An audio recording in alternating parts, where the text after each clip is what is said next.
Bengaluru Rameswaram cafe உணவகத்தில் குண்டுவெடிப்பு நடந்தது. இது தொடர்பாக துப்பு கொடுத்தால் 10 லட்சம் ரூபாய் வழங்கப்படும் என்று என்ஐஏ கூறியிருக்கிறது. குண்டுவெடிப்பு சம்பவத்தில் சிசிடிவி காட்சியில் இடம்பெற்ற நபரின் புகைப்படத்துடன் இந்த அறிவிப்பை வெளியிட்டிருக்கிறது என்ஐஏ. துப்பு கொடுப்பவரின் விவரங்கள் ரகசியமாக வைக்கப்படும் என்றும் தேசிய புலனாய்வு முகமை கூறியிருக்கிறது.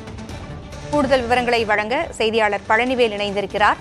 பழனிவேல், என்ஐஏ ஒரு அறிவிப்பை வெளியிட்டிருக்கிறது. குண்டுவெடிப்பு தொடர்பான துப்பு கொடுத்தால் 10 லட்சம் ரூபாய் வழங்கப்படும் என்று கூறப்பட்டிருக்கிறது.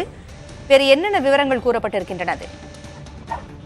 பூங்குழலி, பெங்களூர் மாநகரில் குந்தலஹல்லில் இருக்கக்கூடிய ராமேஸ்வரம் காஃபே என்கிற ஒரு உணவகத்தில் வெடிகுண்டு வெடித்தது. அதாவது 10 நொடிகளுக்குள் அடுத்தடுத்து 2 முறை அந்த டைம் வெடிகுண்டு எனக்கூடிய வெடிகுண்டு வெடித்ததில் 9 பேர் காயமடைந்தார்கள். அவர்கள் உடனடியாக மீட்கப்பட்டு சிகிச்சை பெற்று வருகின்றனர்.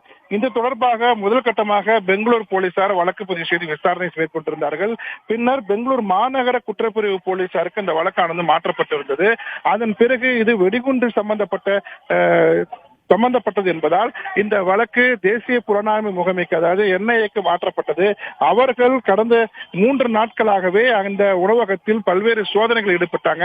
குறிப்பா அந்த வெடிகுண்டு எப்படி வந்தது, யார் கொண்டு வந்தார்கள், எந்த மாதிரியான வெடிகுண்டு என்பது குறித்தெல்லாம் விசாரணையானது நடைபெற்று வந்தது. குறிப்பாக உணவகத்திற்கு வரக்கூடிய மர்ம நபர் ஒருவர் கையுறை மற்றும் தொப்பி அணிந்து கொண்டு வருகிறார். அவர் வரும்பொழுது ஒரு கைப்பை எடுத்து வருகிறார். அந்த பையை அந்த உணவகத்தில் வைத்து விட்டு செல்கிறார். அதன் பிறகு 1 மணி நேரத்துக்கு பிறகாக அந்த வெடிகுண்டு அடுத்தடுத்து வெடிக்கிறது. அங்கிருந்து செல்லக்கூடிய அந்த மர்ம நபர் அருகே இருக்கக்கூடிய பேருந்து நிறுத்தத்திலிருந்து பேருந்தில் ஏறி சென்ற காட்சிகளை கொண்டு போலீசார் விசாரணை மேற்கொண்டு வந்தனர். இதுவரை கிட்டத்தட்ட 4 நாட்களுக்கு மேலாகியும் இந்த வழக்கில், இந்த வெடிகுண்டு சம்பவத்தில் குற்றவாளிகளை கண்டுபிடிக்க முடியாத ஒரு சூழலில் தற்பொழுது என்ஐஏ இந்த தொப்பி அணிந்து செல்லக்கூடிய மர்ம நபர் யார் என தகவல் தெரிவித்தால் அவர்களுக்கு 10 லட்சம் ரூபாய் சன்மானம் அளிக்கப்படும் என்கிற அறிவிப்பை அறிவிச்சிருக்காங்க.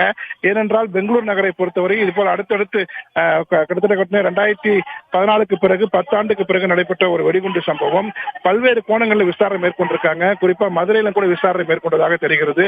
குக்கர் வெடிகுண்டு சம்பவத்துக்கும் இதுக்கும் ஒரே மாதிரி இருப்பதாக, அந்த சம்பவத்தில் ஈடுபட்ட குற்றவாளியாக இருக்கலாம் என்ற சந்தேகத்தின் பேரிலையும் விசாரணையானது மேற்கொண்டு வந்தார்கள்.